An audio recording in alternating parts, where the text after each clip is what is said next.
दोस्तों नमस्कार। मैं राज कपूर, आप देख रहे हैं खबर दस्तक। अखिलेश यादव ने एक दिन पहले उत्तर प्रदेश में एसआईआर की प्रक्रिया पर सवाल खड़े किए थे। उस सवाल खड़े करने के 24 घंटे भी नहीं बीते और खबर आई है कि कई दर्जन बीएलओ और सुपरवाइजर पर एफआईआर के आदेश जारी कर दिए गए। अब इसे इत्तेफाक कहें या अखिलेश यादव का दबाव, लेकिन यह तो बात सामने आ ही गई है कि इलेक्शन कमीशन जो एसआईआर करवा रहा है उसमें कुछ न कुछ तो ऐसी खामियां मिली है, तभी बीएलओ और सुपरवाइजर पर कार्रवाई की गई है। ये कार्रवाई क्यों हुई है, इसका आने वाले समय में असर क्या होगा, इस पर बातचीत करने के लिए हमारे साथ मौजूद है आलोक पाठक। सर, ये कार्रवाई कहां हुई है, इसके क्या मायने हैं और आखिर इस कार्रवाई के बाद आगे क्या होगा? देखिए, अखिलेश ने कल शिकायत जो प्रेस कॉन्फ्रेंस में जो मुद्दे रखे थे उसमें तमाम साक्ष्य थे।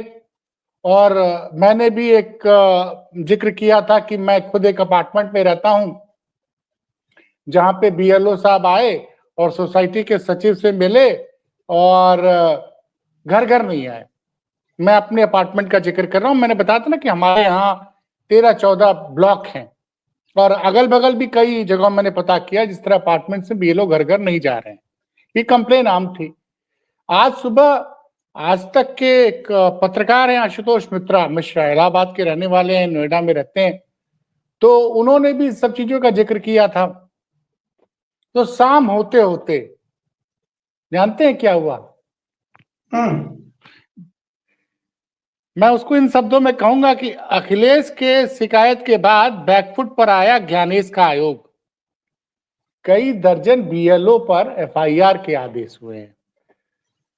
और जानते हैं किस जिले में ये एफआईआर हुई है? ये नोएडा जिला है। नोएडा की डीएम कौन है? जो जिले की मुख्य निर्वाचन अधिकारी होती, जिला निर्वाचन अधिकारी, जानते कौन है नोएडा की? वहां की डीएम है मेघना रूपम। मेघना रूपम कौन है? मुख्य चुनाव आयुक्त ज्ञानेश कुमार की बेटी। तो शायद जो दबाव बन रहा है, और आज जो है नोएडा के 2 थानों में एफआईआर की गई है। मैं पूरा डिटेल आपको पढ़ के बता रहा हूं। और इसमें लगभग 5 दर्जन जो आइडिया आया है, 5 दर्जन बीएलओ को सस्पेंड किया गया है। 7 सुपरवाइजरों को सस्पेंड नहीं किया गया, इन पे एफआईआर कराई गई। एफआईआर क्या कि इन्होंने ढंग से काम नहीं कर रहे हैं। काम क्या, यही था कि लोग घर घर जा नहीं रहे हैं। इसी बीच एक और खबर आई है कि एक शिक्षिका जो बीएलओ का काम कर रही थी, उसने चुनाव मतलब जो इलेक्शन कमीशन को इस्तीफा अपना भेज दिया है। ऐसी चर्चा है। जो शिक्षक के पद पे काम करती है एक महिला, तो ये भी खबर आई है आज। और 5 दर्जन बीएलओ पे कार्रवाई हुई है, एक सुपरवाइजर पर एफआईआर हुई है। तो वो शिक्षिका ने इस्तीफा क्यों दिया सर? काम के दबाव से? हाँ भाई, एक्चुअली क्या है कि सबसे बड़ी बात यह है कि चुनाव आयोग जो ये सब काम कराता है, मतदाता सूची का पुनरीक्षण का काम, मतदाता बनाने का काम, ये सब ज्यादातर शिक्षा विभाग के कर्मचारियों की इनकी ड्यूटी लगाई जाती है। तो उस महिला का कहना था कि जब मैं भी पढ़ रहा था डिटेल कि मैं ना ढंग से स्कूल में पढ़ा पा रही हूँ और इस काम के लिए इतना प्रेशर है। और देख रहे हैं कि सबसे बड़ी बात यह है कि एक बीएलओ को एक बूथ पे अलॉट किया जाता है। एक बूथ में लगभग 1200-1100 वोटर होते हैं, तो थोड़ा समय देना चाहिए। अब 4 नवंबर से ये प्रक्रिया उत्तर प्रदेश सरकार में चालू हुई है। 4 दिसंबर तक सारे फॉर्म लोगों को मतदाता से मिलकर फॉर्म भरवा के आपको वापस सबमिट कर देना है। 1 महीने का टाइम है और उसी में उनको स्कूल में भी जाना है, स्कूल से पढ़ा के। जो मैं समझ रहा हूं कि भाई बीएलओ को ऐसा थोड़ी है, वो अपने स्कूल के बाकी जो काम कर रहा है उसके अलावा उसको पार्ट टाइम करना है। तो वो नहीं हो पा रहा, घर घर नहीं जा पा रहे हैं लोग, और भी दबाव है। और अधिकारियों का एक एसडीएम के एक रिकॉर्डिंग कल सुनाई थी अखिलेश जी ने कि किस तरह से बात हो रही है। तमाम कई लोग बिना घर गए ही दे रहे हैं कि हमने फॉर्म भेज दिया है। अब जो शिकायतें आ रही हैं, न बीएलओ को ट्रेंड किया गया है, पहली बात, प्रॉपर समय दिया जाए। मतलब एफआईआर कराना इस समस्या का समाधान नहीं है। जो मैं बता रहा हूं राज कपूर जी, 1 मिनट, आज जो इन 5 दर्जन बीएलओ पे एफआईआर करा दी गई कि इन्होंने अपने काम को ईमानदारी से नहीं किया, ये इससे अच्छा संदेश नहीं जाएगा, इससे अच्छा संदेश नहीं जाएगा। क्योंकि आप बीएलओ से बात कीजिए, उनको मोटिवेट कीजिए, ये प्रशासन के बड़े अधिकारियों का काम है। एसडीएम को, तहसीलदार को, एडीएम को, डीएम को खुद जाना चाहिए। अच्छा, ये लोग क्या कर रहे हैं, फोटो अपॉर्चुनिटी कर दे रहे हैं। अब लखनऊ में पता चला, राजनाथ सिंह ने एक फोटो ट्वीट कर दी कि मैंने अपना एसआईआर का फॉर्म अपना सबमिट कर दिया। पता चला लोग दावा कर रहे थे कि उनके बगल में जो बीएलओ बैठे थे एसडीएम साहब थे। तो वो कोई मुख्यमंत्री के पास चला जा रहा है। तो फोटो अपॉर्चुनिटी तो आजकल जबरदस्त हो रही है।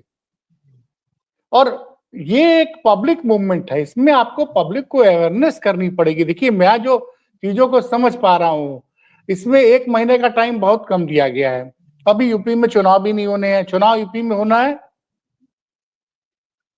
अगले साल फरवरी मार्च में। उत्तर प्रदेश में 15 साढ़े 15 करोड़ मतदाता है वर्तमान वोटर लिस्ट में।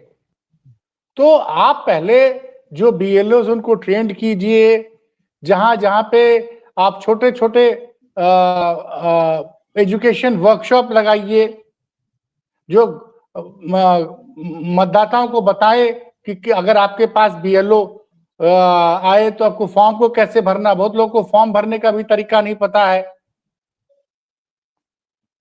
और जो अखिलेश यादव ने एक और आरोप लगाया था, और आज मैं जानते हैं क्या कि मैं थोड़ा घूमता रहता हूं राज कपूर जी।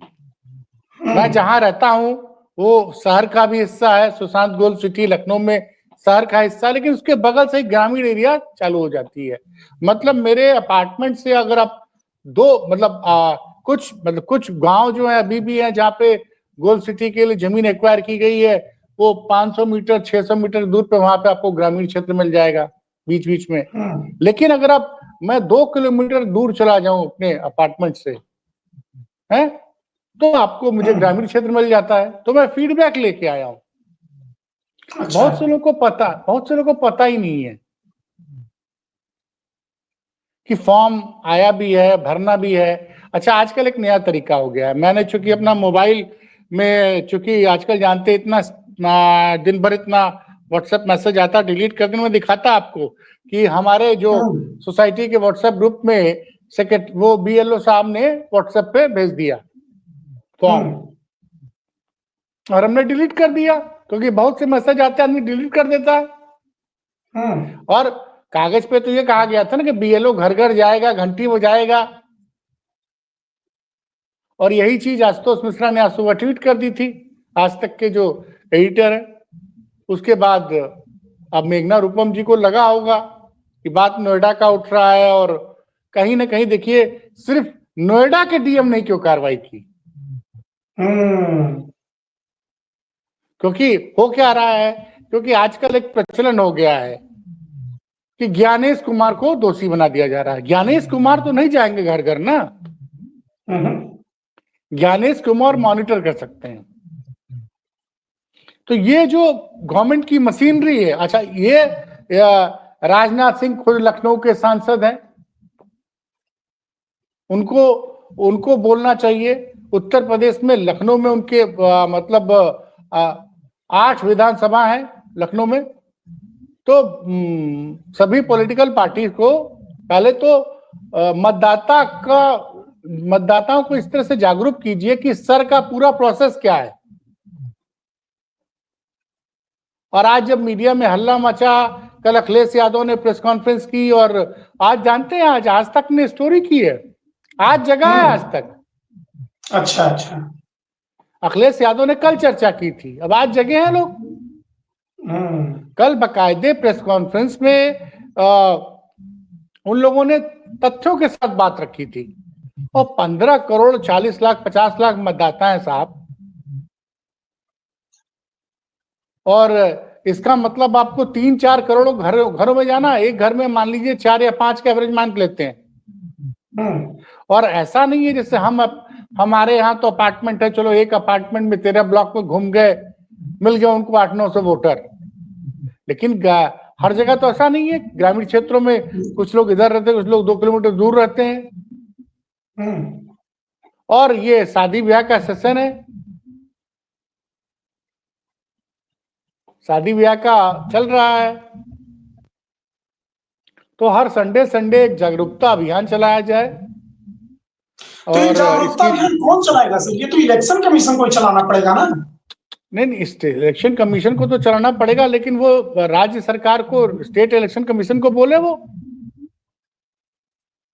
देखिए अब 2003 जैसी परिस्थितियां नहीं है राज कपूर जी। दूसरी आज से 20-22 साल पहले जब सर की ये special intensive revision of voter list हुआ था 2003 का, तो तब लोगों को पता ही नहीं चला होगा, क्योंकि तब इतनी मीडिया नहीं थी। तब 24 घंटे सूचनाएं नहीं इतनी तेजी से ट्रैवल करती थी। तब इंटरनेट था, लेकिन मोबाइल पर इंटरनेट अवेलेबल नहीं था, और इतने कंप्यूटर्स लैपटॉप भी नहीं थे। तो अब डिजिटल युग में सरकार को और चुनाव आयोग का काम है कि वो निष्पक्ष, अच्छा जब तक मतदाता सूची में गड़बड़ी रहेगी, मतदाता सूची में ढंग से नाम नहीं जोड़े जाएंगे, ढंग से नाम काटे नहीं जाएंगे, जब वोटर लिस्ट प्रॉपर नहीं बनेगी, तो फिर अब कैसे एक मन में संदेह रहेगा। तो ये तो सबसे पहला बेसिक काम है कि मतदाता सूची एकदम फुल प्रूफ बने। नहीं तो अभी जो आप बात बता रहे थे सर कि आपके अपार्टमेंट के बगल में जो गांव है वहां कुछ लोगों के पास, या फिर मान लीजिए उत्तर प्रदेश के किसी भी गांव में बीएलओ अगर जाता है और हर घर में अगर नहीं पहुंचाता है फॉर्म, और वो फॉर्म नहीं भरते तो नाम कट जाएगा। फिर नाम कटना इतना आसान नहीं है, क्योंकि इतना देखिए, जैसे बिहार में 7 करोड़ 50 लाख के करीब थे, 65 लाख मतदाता का नाम कटा 10%।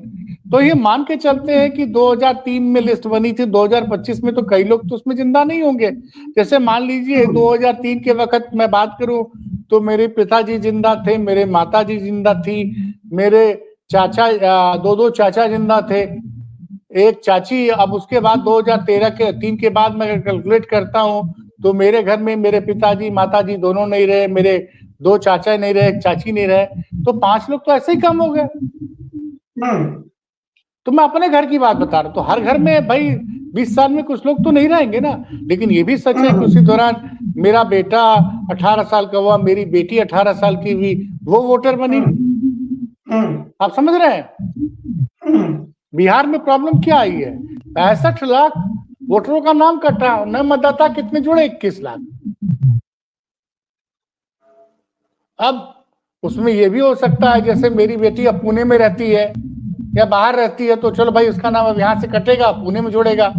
तो ये चीजें जब तक आप पूरा ट्रांसपेरेंट सिस्टम नहीं बनाएंगे, और जब फॉर्म जब तक घर घर नहीं पहुंचेगा, आदमी फॉर्म नहीं भरेगा प्रॉपर तरीके से, फिर आप वेरीफाई नहीं करेंगे, तो कैसे प्रॉपर लिस्ट बनेगी?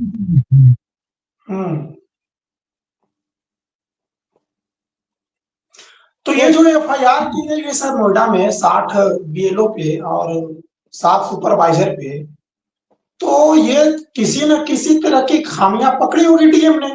तो इसका मतलब तो ये है कि जो अखिलेश यादव ने आरोप लगाया वो आरोप सही साबित हुए। नहीं, मेरी बात सुनिए, ये आप गलत प्रक्रिया है भाई। बीएलओ को आप उसको मोटिवेट कीजिए कि वो जाए, सीधे एफआईआर कराना तो क्या होगा? अब मान लीजिए कल प्रदेश के सारे बीएलओ हड़ताल पे चले जाए तो क्या करेंगे आप? जैसे खबरें आ रही हैं कि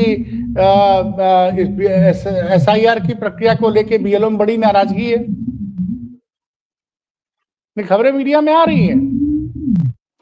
तो बात एफआईआर के लेवल तक नहीं पहुंचनी चाहिए थी, मीटिंग करा के बीएलओ को चेतावनी दी जानी चाहिए थी। ये तो ये हो गया कि बड़े अधिकारियों ने अपनी कमी को छिपाने के लिए बीएलओ पे एफआईआर करा दी। अब देखते हैं इसके बाद क्या होता है। कई बार तो मैंने बताया है कि बीएलओ जो है वो उसकी पत्नी बीएलओ है और उसका पति जाके काम कर रहा है, कई जगह पे ऐसा होता है। मैं एक चीज और आपसे पूछना चाह रहा था सर कि ये जो 1 महीने का समय निर्धारित किया गया है कि आप एसआईआर का काम इसमें समाप्त करिए, तो जो डेट बढ़ाने की जो बात है वो केवल समाजवादी पार्टी ने मांग की है इलेक्शन कमीशन से कि उत्तर प्रदेश की और भी पार्टी? वो समाजवादी पार्टी ने बात नहीं की है, मैं कह रहा हूं आदमी को पता ही नहीं कि आप पूरा डिटेल भेजिए कि आपके ये लखनऊ में, मान लीजिए मैं रहता हूं सरोजिनी नगर विधानसभा में, सरोजिनी नगर विधानसभा में इस बूथ के या मोबाइल नंबर ये उसका पूरी फोटो भेजिए कि ये आपके बीएलओ है, फोटो आनी चाहिए, नाम आना चाहिए।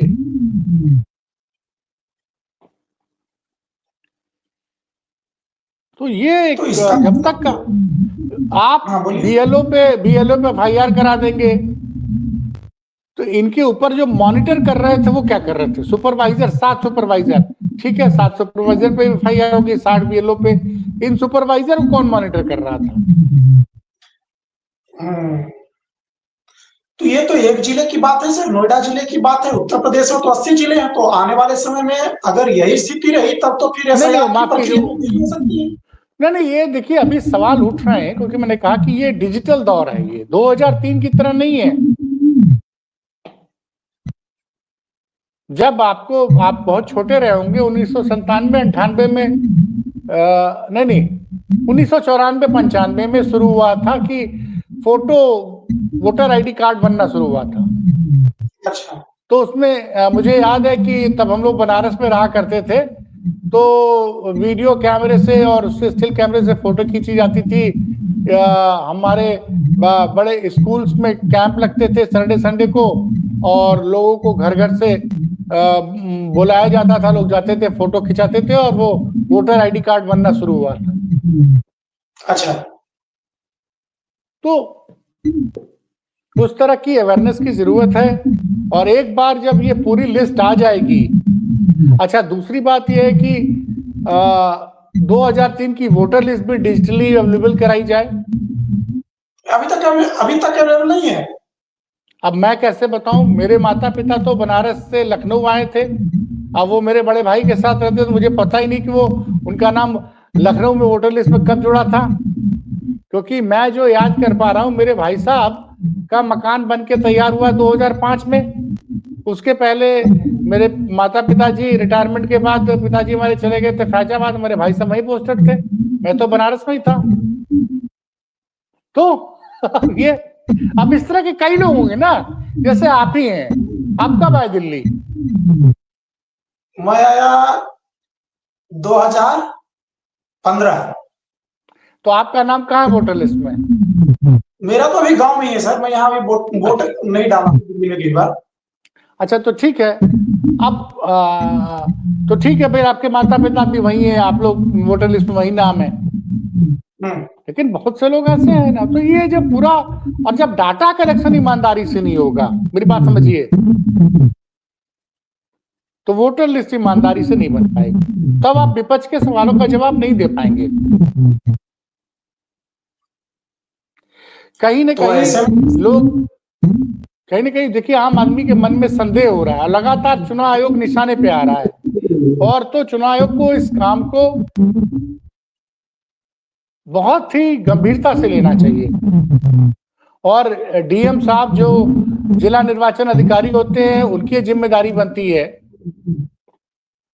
कि उस समय समय पे वो अपने अधिकारियों के साथ बात करें, बीएलओ से सीधे इंटरेक्ट करें, उनको ढंग से उनकी ट्रेनिंग दी जाए, कि प्रॉपर ट्रेनिंग भी नहीं हुई, कई लोग कह रहे हैं। और ट्रेनिंग तो वोटर्स की भी बहुत जरूरी है कि कैसे वो एसआईआर का फॉर्म भरें। देखिए राज कपूर जी, मैंने शुरू में अपना कैरियर जब शुरू किया था, मैं दर्शकों को बता दूं, तो टाइम्स ऑफ इंडिया के लिए हम लोग कुछ काम करते थे, तो उसमें हमको रोज जो है कुछ लोगों से बात करनी होती थी। तो जब हम किसी के पास जाते थे बात करने के लिए, तो एक आदमी से अगर आप ढंग से बात करिएगा तो 10 से 15 मिनट लग जाते हैं। बड़े आराम से हैं? तो 1 घंटे में 3 या 4, 1 घंटे में 3 या 4, और हर घर में डिसीजन मेकर मिलेगा नहीं आपको। हैं?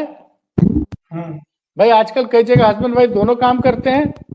सही बात है। तो औसतन एक दिन में आप 20 लोगों के साथ बात कर सकते हैं,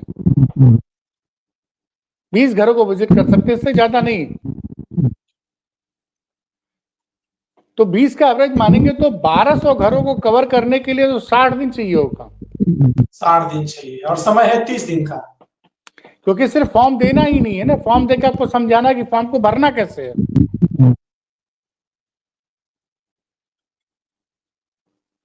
समस्या यह है कि योगी और मोदी की पोस्टर होर्डिंग तो सब जगह लग गए हैं। हर जगह होर्डिंग लग जाएगी कि ये डबल इंजन की सरकार में 5 जो है वो बन गए हैं, 10 ये बन गए हैं, 50 ये बन गए हैं। लेकिन चुनाव आयोग की होर्डिंग मुझे लखनऊ में कहीं नहीं दिखी कि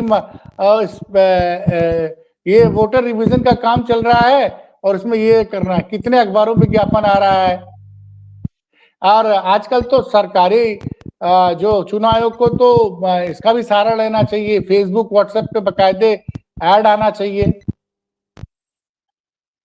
2-2 मिनट का वीडियो बना के डलवाएंगे कैसे आपको फॉर्म लेना है। दूसरा, मैंने बता रहा हूं कि हर बूथ के बीएलओ का नाम और फोटो, उसकी सूचना दी जाए, और बीएलओ ना आ रहा तो अधिकारी सुपरवाइजर का नाम दिया जाए। मुझे पता ही नहीं कि बीएलओ कौन है, सुपरवाइजर कौन है। अच्छा, आपको अपना बीएलओ का नाम नहीं पता है? नहीं पता है भाई, क्योंकि वो हमने, अब सवाल ये उठता है कि आदमी थोड़ा सा, देखिए आदमी काम तो तब करेगा ना जब भैया उसको फुर्सत मिलेगी तब।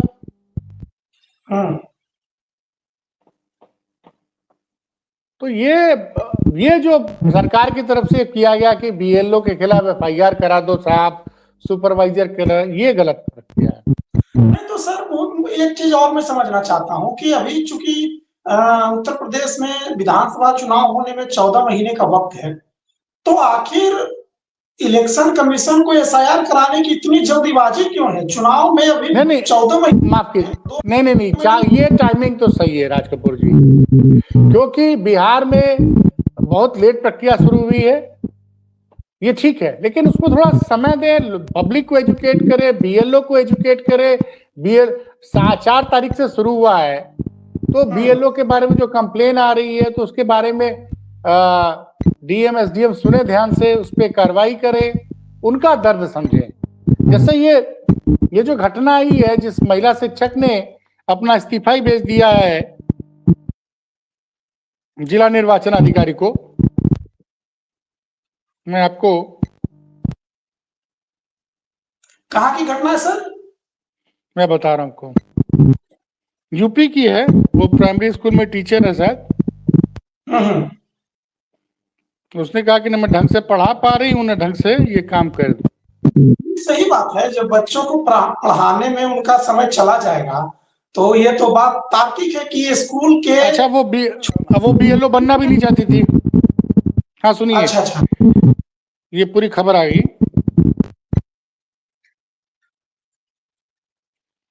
पूरी डिटेल आ गई। नोएडा में सर न शिक्षण कार्य हो पाएगा, न बीएलओ का। नोएडा में सर के काम से परेशान होकर एक महिला शिक्षिका ने इस्तीफा दे दिया। महिला टीचर ने इससे पहले भी ड्यूटी न लगाने की अपील की थी, लेकिन उसकी बात को तवज्जो नहीं दिया। अब टीचर ने बीएलओ के ग्रुप पर इस्तीफा लिखकर अपलोड कर दिया है। अच्छा,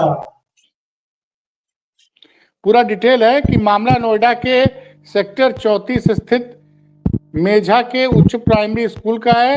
मिली जानकारी के अनुसार महिला टीचर ने इससे पहले भी ड्यूटी न लगाने के लिए अपील की थी, लेकिन उनकी बात को तवज्जो नहीं दिया गया। अब टीचर ने बीएलओ के ग्रुप पर इस्तीफा लिखकर अपलोड कर दिया है।